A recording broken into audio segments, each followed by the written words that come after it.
Chapter 2. After these things, when the wrath of King Ahasuerus was appeased, he remembered Vashti and what she had done and what was decreed against her. Then said the king's servants that ministered unto him, Let there be fair young virgins sought for the king, and let the king appoint officers in all the provinces of his kingdom, that they may gather together all the fair young virgins unto Shushan the palace, to the house of the women, unto the custody of Hegi the king's chamberlain, keeper of the women. And let their things for purification be given them. And let the maiden which pleaseth the king be queen instead of Vashti. And the thing pleased the king, and he did so. Now in Shushan the palace there was a certain Jew whose name was Mordecai, the son of Jair, the son of Shimei, the son of Kish, a Benjamite, who had been carried away from Jerusalem with the captivity which had been carried away with Jeconiah king of Judah, whom Nebuchadnezzar the king of Babylon had carried away. And he brought up Hadassah, that is Esther, his uncle's daughter.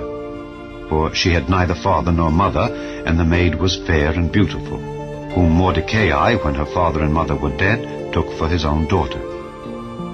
So it came to pass, when the king's commandment and his decree was heard, and when many maidens were gathered together unto Shushan the palace to the custody of Hegai, that Esther was brought also unto the king's house to the custody of Hegai, keeper of the women. And the maiden pleased him, and she obtained kindness of him. And he speedily gave her her things for purification, with such things as belonged to her, and 7 maidens which were meet to be given her out of the king's house. And he preferred her and her maids unto the best place of the house of the women. Esther had not showed her people nor her kindred, for Mordecai had charged her that she should not show it.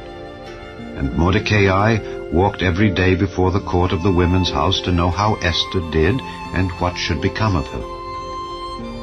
Now when every maid's turn was come to go in to King Ahasuerus, after that she had been 12 months according to the manner of the women, for so were the days of their purifications accomplished, to wit, 6 months with oil of myrrh, and 6 months with sweet odors, and with other things for the purifying of the women, then thus came every maiden unto the king.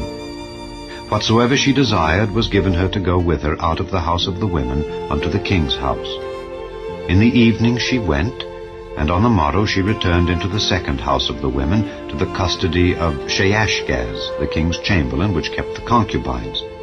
She came in unto the king no more, except the king delighted in her, and that she were called by name. Now when the turn of Esther, the daughter of Abihail, the uncle of Mordecai, who had taken her for his daughter, was come to go in unto the king, she required nothing but what Hegai the king's chamberlain, the keeper of the women, appointed.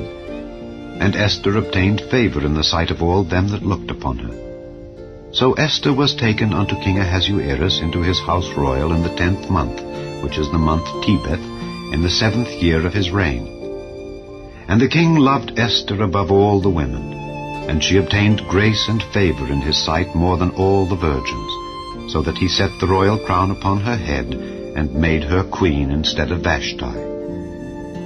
Then the king made a great feast unto all his princes and his servants, even Esther's feast. And he made a release to the provinces, and gave gifts according to the state of the king.